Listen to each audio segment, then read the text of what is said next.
when you know your calorie goals, and you should have found that by looking at the NIH Bodyweight Planner on Google, finding your calorie goals, you can come to actually making your plan.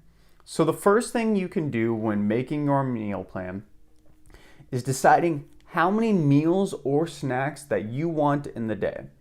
And then all you're going to do is divide them equally or unevenly by your calorie goal. Two examples here. So if you have a 2,400 calorie goal, maybe you're going to say, I'm going to eat 3 square meals a day.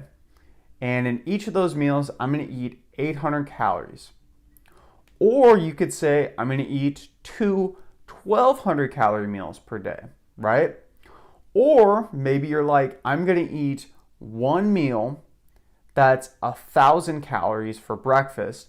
And then for dinner later, I'm going to eat 1,400 calories. So 2 meals, but completely separate. It doesn't matter at the end of the day. You need to decide for yourself what works the best for your lifestyle, your job, your family endeavors, your professional endeavors, and just what fits the best for you. At the end of the day, it does not matter when the calories are consumed, as long as they consumed in a period. That's the most important thing. Find what works the best for you. And once you decide kind of how you want to do that, you can then simply plug in foods that you enjoy that fit your calorie goals to those specific things. Okay, so the example I wanted to give is, let's say you're somebody who is going to eat 3 square meals a day. I feel like this is pretty common. A lot of people, breakfast, lunch, and dinner, that's for most individuals. So let's just look at breakfast, for example. And you're somebody who's like, okay, I enjoy bananas, I like milk, eggs, all these things. So from there, you can just put in 2 bananas, 160 calories, 1 cup of skim milk, 80 calories, 2 eggs, 160 calories, 2 pieces of whole wheat bread, 120 calories, 2 tablespoons of peanut butter, 200 calories, and 1 fat-free Greek yogurt cup, 80 calories. Altogether, I think I totaled that up right when I was prepping this, 800 calories roughly, right? This is a rough estimate for eating all those things. And the cool thing about this is you can plug and play whatever foods you want that you enjoy. Maybe you don't like bananas, 2 apples instead. Maybe you don't like skim milk, so you're going to have chocolate milk instead. But since chocolate milk is higher in calories, maybe you aren't going to have the 2 pieces of bread instead. Okay?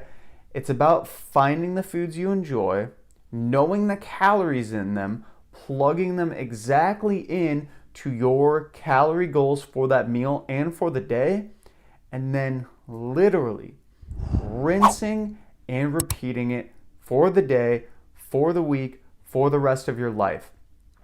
This is foolproof. This 100% works if you are consistent with it. And the cool thing about this is that once you get good at this, you can really start guesstimating generally what foods have for the calories, and you don't even have to strictly count your calories. And especially when you're going out to eat or going out to a friend's house, you can literally ask them, hey, what's in this meal? And they can tell you, oh, there's chicken breast, I added a little bit of whole milk, maybe there's a little bit of cheese mixed into it. And you can calculate in your head roughly, there's probably about 400 to 600 calories in 1 scoop of this casserole they made. And you know that roughly that would be almost your entire meal allotment for that specific calorie goal. So you're still kind of keeping it in that frame of mind. It's still in the back of your head, but at the end of the day, you're not as tied to it.